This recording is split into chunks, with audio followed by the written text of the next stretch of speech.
Hey guys, so I'm back.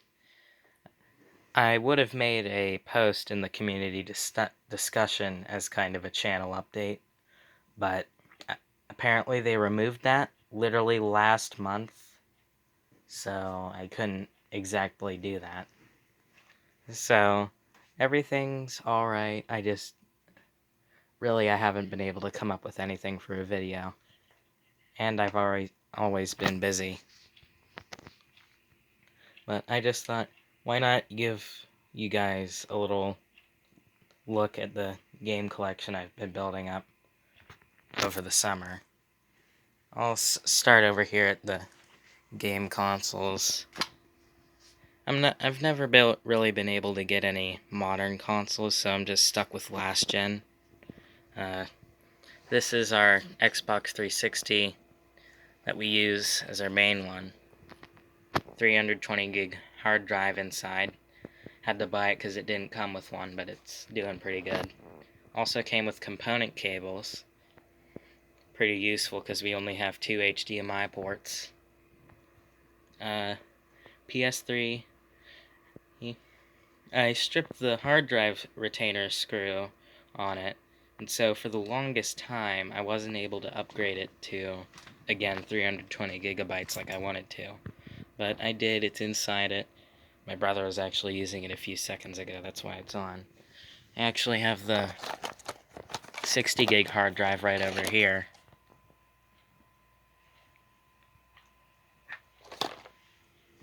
But I have controllers and stuff scattered everywhere.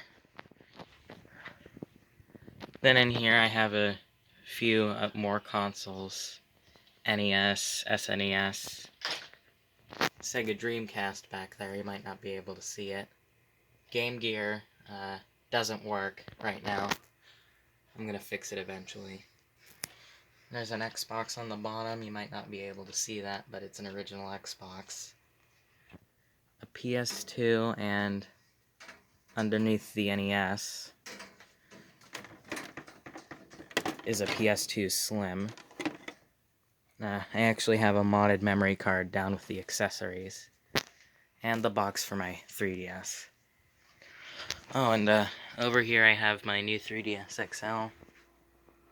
Have it fully modded and stuff. It's really nice. Game Boy Advance sitting there. Where's that Game Boy Color? I had a Game Boy Color here somewhere. It doesn't work either, though. Oh, it's right over there. And we also have a DS Lite somewhere. It's upstairs. So then, in here is my first drawer. Dude. Just disregard that, he's being weird.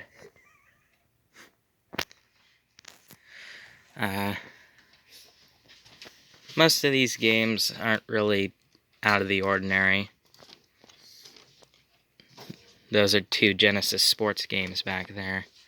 The only notable ones I can really think of are Mario 3, Mario Duck Hunt, NBA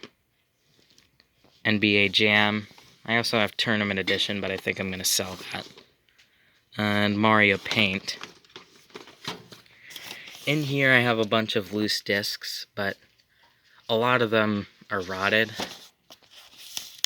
These are just, if I can get them, these are just trash shovelware Wii games that I got when I got my Wii last year.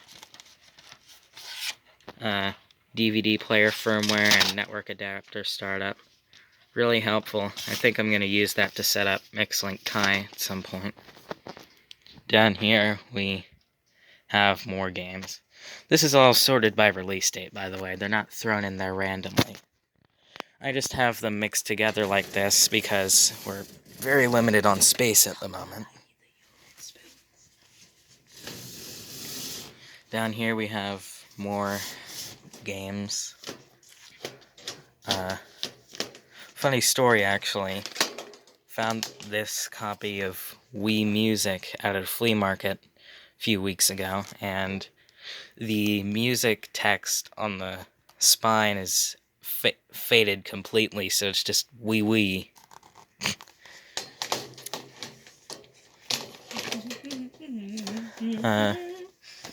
This was my first physical 3DS game. I also got it at the same flea market a different week. And they had this one at Five Below. I just got it because I wanted a first DS, physical DS game. Because I've been pirating a lot of the games I play. But, yeah. And then down here I also have a bunch of DVD and Blu-ray movies. I just wanted to get into collecting Blu-ray movies as well, so I could take advantage of the fact that we have a Blu-ray player sitting over there.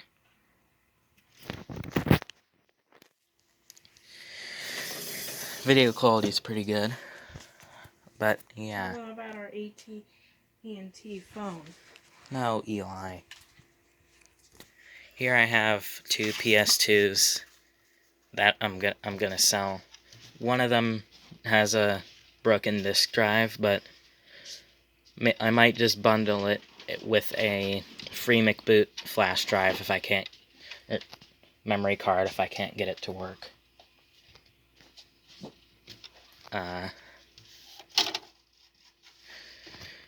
Another NES that I need to get a cartridge port for.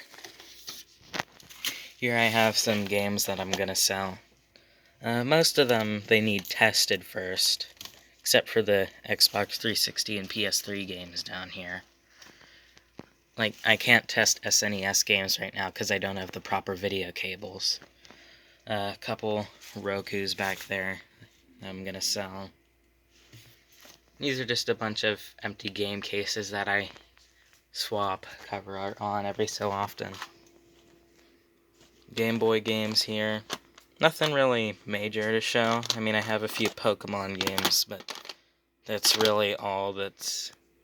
I mean, I guess Tetris, but that's really all that I'm proud of for that.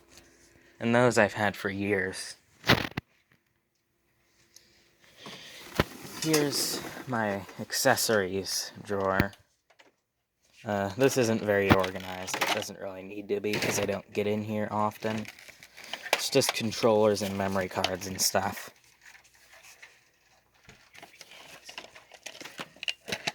Oh, yeah, fun thing. So,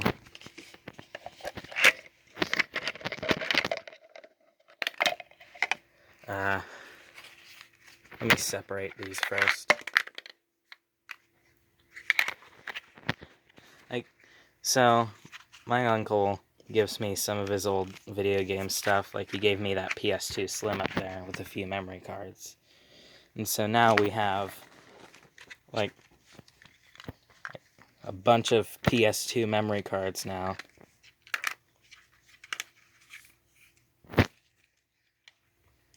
Yeah, I have all these. One of these has free McBoot on it. I'm gonna label it, but... Oh, and yeah, there's also this extension thing. It kind of sucks because you can't use it as a standalone memory card. You have to have a memory card slotted into it. Let me see if I can get this in with one hand. Yeah, it has to have a memory card slotted in. And it doesn't even act like as if it were a 16 megabyte memory card. No, there's a button that switches it between two chips. I mean, at that point, you might as well be able to use it as a standalone memory card. But, yeah, I also have a BlackBerry buried down there. BlackBerry buried. Yeah, it's just video cables and stuff. But that's pretty much it so far. Oh, I almost forgot. My Wii up here. I got this. Actually, I got it a few years ago. And this Xbox 360, it's a pretty sure it's a Falcon V1 motherboard. But found it for $10. Came with the power cord. Let me see if I can get this. It came with a 5 gigahertz Wi-Fi adapter, which, if I played Xbox Live, which would be pretty awesome for that, because that only has a 2 gigahertz Wi-Fi adapter on it, but this one allows for 5 gigahertz. But I just have it on the back of this. This one I plan to do an RGH 1.2 mod chip on it, but for right now it's just sitting here until I can get the supplies. Yeah, I found it for $10 and it's in perfect working order. The only thing I needed to do was clean up the drive belt. And even then, sometimes it locks up, but it still opens and reads games just fine. But, there we go. I'm pretty sure that's everything. Well, anyway, pretty sure that's it. I'll probably have a few more videos sometime soon. I would do more homebrew tutorials, and that's the kind of thing I'm really interested in, but for that I'd have to get an emulator or something, because I already have this kind of stuff set up on everything that I wanted to do for a tutorial. Maybe I'll do basic stuff like how to use that 8 shop or something. I don't know. If you guys have any suggestions, please let me know in the comments, because I don't know. Well, catch you guys in the next video, I guess.